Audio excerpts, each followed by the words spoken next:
Wednesday, December 15th. Hello everyone. Today is the day after our rain and wind weather event. The weather station that we have installed at on our property says that we got 2.4 inches of rain yesterday, and then the wind was as strong as 25 miles per hour. Our corn plants got knocked over. So this is our Cherokee White Eagle corn. And one thing I learned about wind events and corn is to leave the corn plants if they get knocked over and stake them back up after the event is over. So yesterday I went out and staked them back up. They got knocked over, so that probably did more damage than just leaving them alone.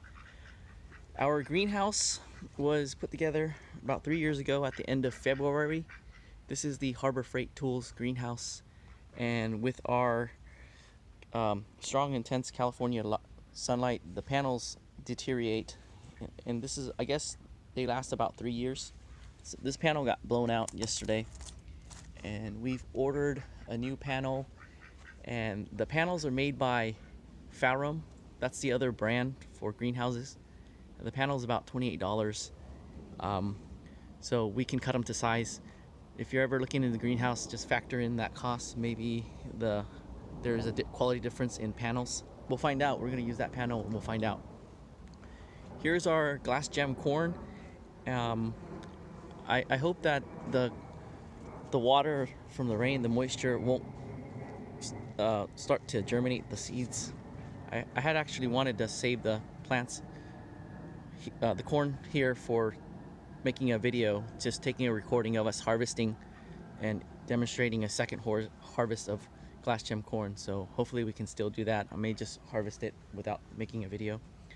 And we have our bed of vegetables over here as well. Our purple broccoli we harvested the other day. So let's go and take a look at what's going on out in front. We're going to be passing by the citrus grove that we have planted in the north side of our property. We have citrus planted throughout, and the majority of them are here, and you can see why, and that's because of the lighting condition. This is where the plants can get a lot of sunlight. Here's a preview of a blood orange that we did a graft of. I think it was a couple to maybe 3 years ago. This is a Bahubza blood orange, and over here we have a Robertson Naval orange. This is a December maturing Naval orange. Most varieties mature around January. We have more blood oranges over here. This is a Toroko. What's interesting about this blood orange is it's the sweetest of the blood oranges that I've tried, and they're great for getting orange juice in January. Another blood orange we have over here is the Sanguinelli. This is the Italian blood orange, and we planted this tree down, I think it was last year, so it's here now. And then and if you're curious, it's very tart. It's good for making juice and adding sparkling water to it, but you can also eat it straight up. This is a Saduchi citrus. It's I would say the sister plant of the yuzu, so it's used in certain Japanese cuisine. So we have it over here. And then let's go out in front and see what else is going on over there. Before we go out, this is another citrus over here. This is an Oro Blanco.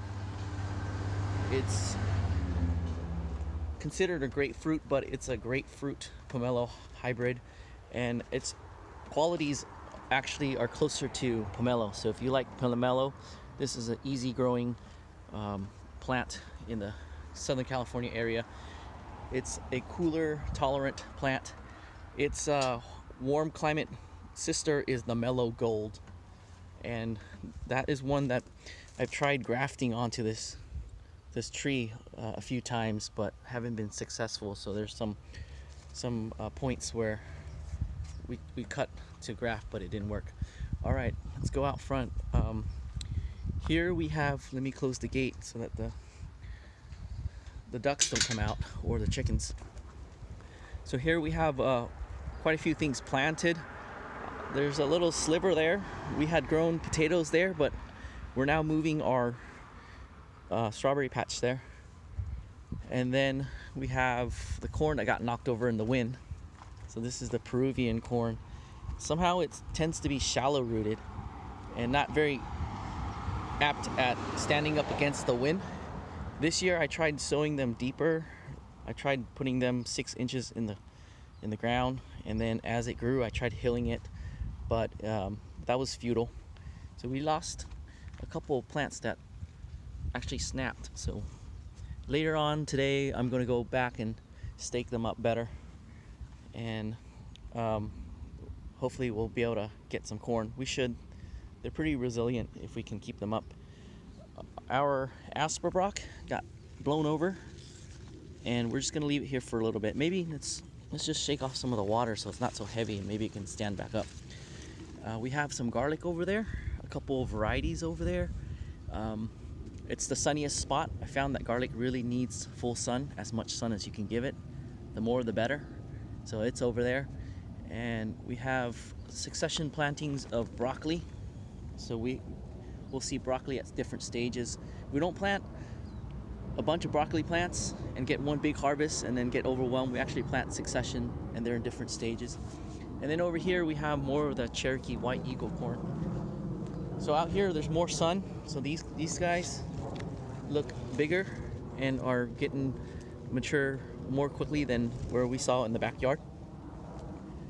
And we also have another citrus over here. This is a lemon called the Genoa Lemon,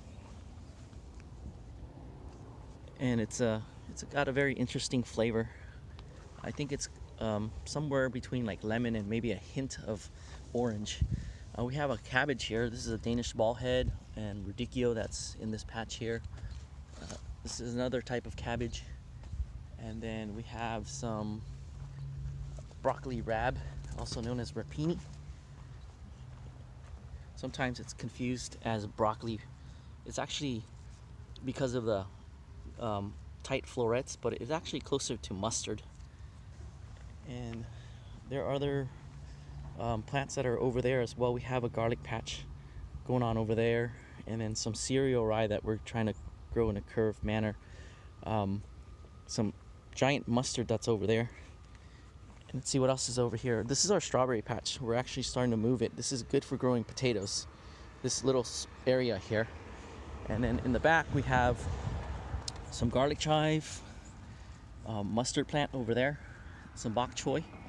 And then speaking of bok choy, so the corn plant covered our little bok choy patch here. So we have some bok choy here. We have them in different stages of maturity, once again for succession harvests. And then this is a red Chinese type of cabbage. So this is the Napa type. The Napa is the more popular variety that everyone knows, and this is a Chinese type. So this got the purple leaves, and then got some more bok choy over there, and then there's more Chinese kale. This is called gailan, so we have them planted here as well. And that's pretty much what we have on this side of the garden. As we head over to the main portion, the front of the house, we have some things intermixed in here.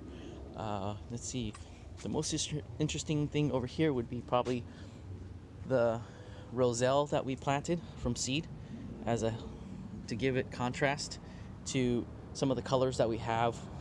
And then the other day I cut the roselle, so I just left it in a chop and drop, so it looks a little bit untidy right now.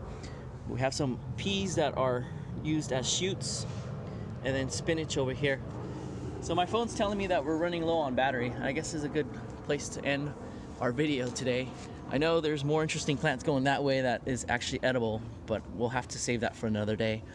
And then until then, thanks for watching, and today we'll be doing garden cleanup after the rain. I hope you have a wonderful day, and see you in the next video.